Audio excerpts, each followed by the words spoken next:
Salud, desde San Juan, Argentina, les habla su epistemólogo favorito. Por suerte los gatos esta vez no van a hacer ruido porque están durmiendo, así que vamos a aprovechar para grabar un podcast mucho más tranquilo. El tema de hoy ¿es natural hacer ciencia? Busquemos aquellos científicos reales sin bata de laboratorio. ¿Cuál es la imagen clásica del científico?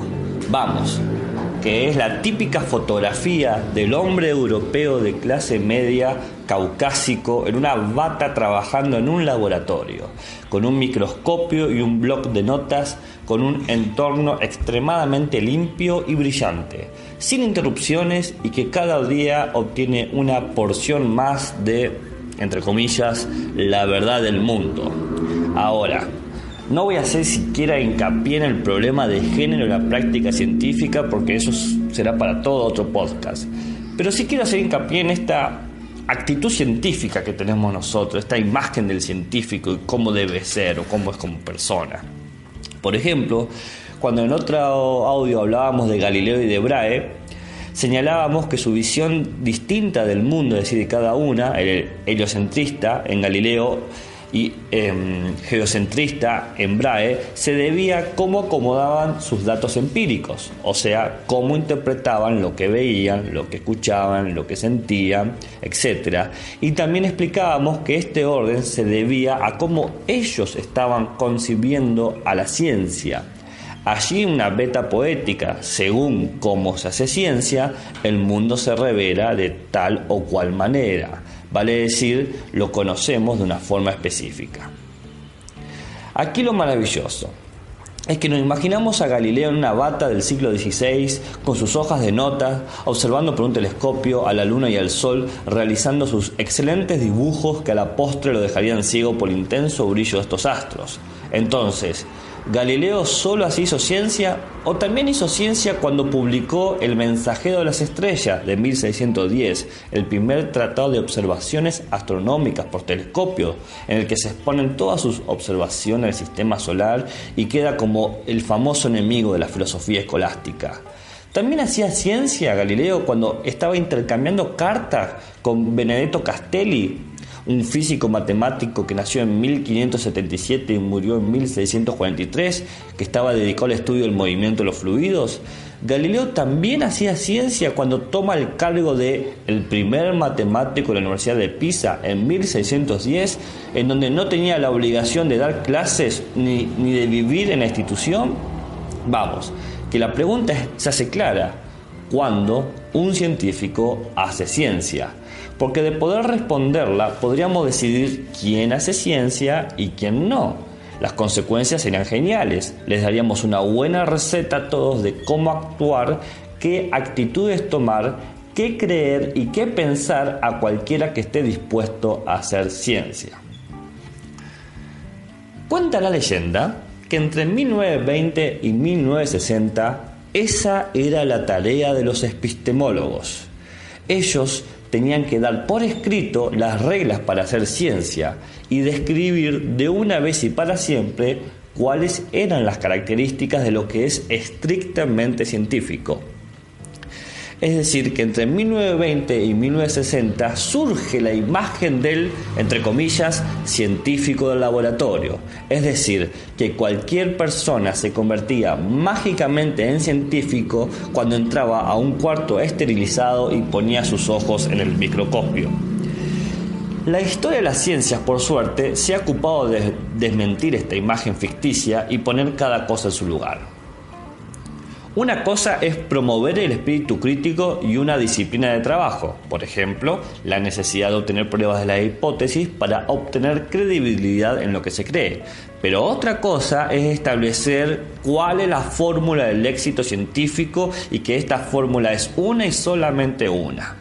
Entonces, la pregunta no es cuándo un científico hace ciencia, sino cómo hace ciencia un científico. Porque lo que la ciencia es, hoy se muestra bastante claro, los acentos pueden cambiar a la hora de describirla. pero todos coinciden que es una actividad que tiene como guía algunas disciplinas teóricas y experimentales en el que no hay genios aislados, sino en realidad comunidades de científicos partiendo o participando, mejor dicho, en instituciones con su propia historia, tratando de resolver problemas que también tienen su propia historia. Entonces, los problemas científicos buscan resolver la comprensión de nada más ni nada menos que la realidad, algo como si intentara ofrecer el mejor modelo de interpretación que se ajuste al mundo, pero que también le sirva al usuario, es decir, a los humanos. Entonces, ¿cómo hace ciencia un científico? Preguntarse esto es lo que muchos epistemólogos contemporáneos, cuando yo digo epistemólogos contemporáneos estoy diciendo gente que está viva, como Kitcher, Geer, Laudan, Harding, Longino, que algunos lo llaman propio de la corriente naturalista, que bueno, uno dice que se puso la cosa metafísica. Ya vamos a hablar de epistemologías naturalistas. Estas ideas naturalistas que hablan de cómo hace ciencia un científico, en realidad tienen unos matices que se remontan hasta el pensamiento de Aristóteles, quizás más atrás. En verdad, lo que se trata de hacer, o la intención que hay acá, es sacar a la ciencia de su caja de cristal.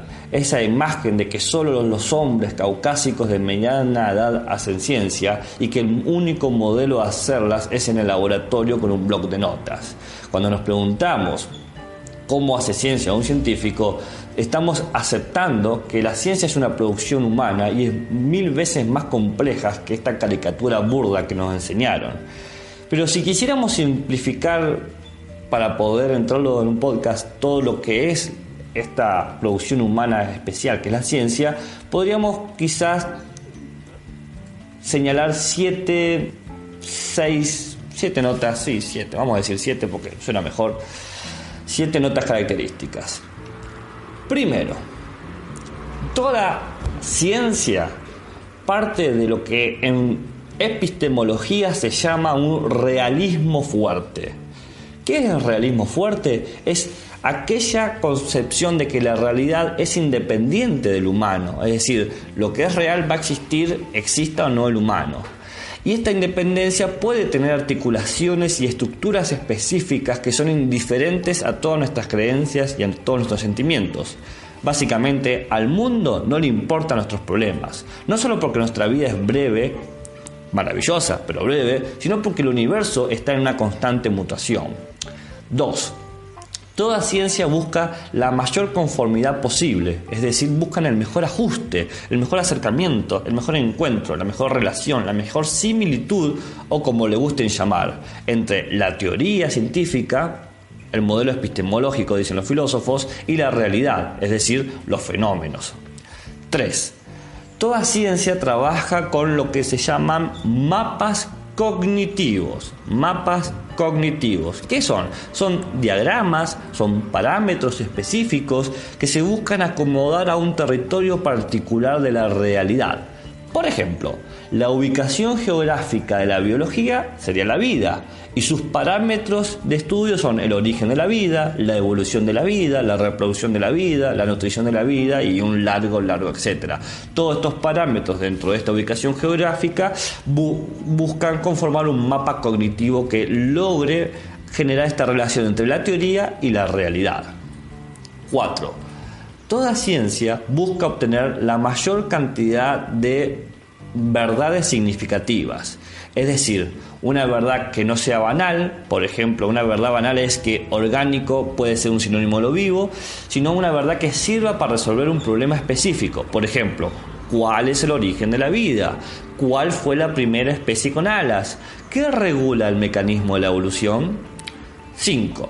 Si hay situaciones que dan un significado o un peso a la verdad, es porque inicialmente había un problema que nosotros llamamos científicos. Estos son los enigmas que habíamos hablado previamente en otro capítulo. Estos enigmas, estos interrogantes, estas complicaciones, estas incógnitas son aquellas que dificultan la relación de grado y de cercanía entre la teoría científica y la realidad propiamente dicha. 6. Toda ciencia siempre va a suponer un grupo de individuos que libre y racionalmente y pongamos entre paréntesis libre y racional porque podemos eso desarrollarlo en otro espacio, trabajan sobre un problema o sobre un conjunto de problemas. Para que un grupo de individuos trabajen sobre un conjunto de problemas, necesitan compartir algunas cosas. Vamos a decir que necesitan compartir 4 cosas. Como estamos en el inciso 6, las voy a decir en orden alfabético. A, B, C y D. Entonces, A, ¿qué comparten? Un lenguaje en común, porque si no, nadie entendería nada. Por ejemplo, para construir predicciones claras, conviene siempre aprovecharse de un lenguaje matemático, gracias a su precisión formal. Para hablar de las composiciones de los seres vivos, siempre conviene usar un lenguaje químico, porque hablas de sus estructuras. Para hablar del movimiento de los cuerpos, conviene utilizar un lenguaje físico, y bueno, etc. B. Es necesario que toda la comunidad tenga ciertos enunciados ya aceptados. Por ejemplo, que toda vida desciende de un ancestro en común. Esto permite crear los problemas comunes de cada ciencia. Por ejemplo, ¿cómo carajo se retrotrae toda especie contemporánea con la primera forma de vida? C. Toda comunidad tiene formas comunes de explicación, pues una vez que tenemos los datos, no podemos tirarlos en un libro como si nada. Hay que organizarlos, hay que justificarlos, hay que explicarlos y, muy importante, hay que demostrarlos. Por ejemplo, no basta con decir, miren, encontré la primera célula eucariota, sino que tenemos que decir en dónde la encontramos, cómo, cuándo, con qué métodos, qué rigor se utilizó, si se puede repetir el experimento y un largo etcétera. D. Se comparte una metodología. Esto seguro que lo han escuchado muchas veces. No es necesario ser un epistemólogo para poder entender esta idea de que hay algo así como el método científico. Ya saben, hipótesis, experimentación, comprobación y tesis científica. Eso también será para otro podcast porque necesita profundización. Aunque es algo burdo decirlo así, es verdad que la intención del método científico es obtener explicaciones claras que puedan predecir fenómenos. Por ejemplo, imaginen al joven Darwin, ya que estamos copados con los ejemplos biológicos. Imaginémoslos en Madagascar, encontrando colibríes, unos muy diferentes de otros. Estos colibríes se alimentan de variadas flores. Entusiasmado con lo que él luego va a hablar de selección natural, dice, bueno, este colibrí va con esta orquídea, este otro colibrí va con esta otra flor, y así, etcétera, etcétera, etcétera, hasta que encuentra una orquídea tubular a la que ningún pico de colibrí puede llegar, porque esta orquídea mide 30 centímetros de largo. Pero como no lo encontró, no se desanimó, ¿cómo se produce? No se desalentó, lo voy a decir mejor, y predijo: debe existir algún animal que se alimente de esta flor, que en su evolución se adaptó en forma precisa para lograr la mejor reproducción.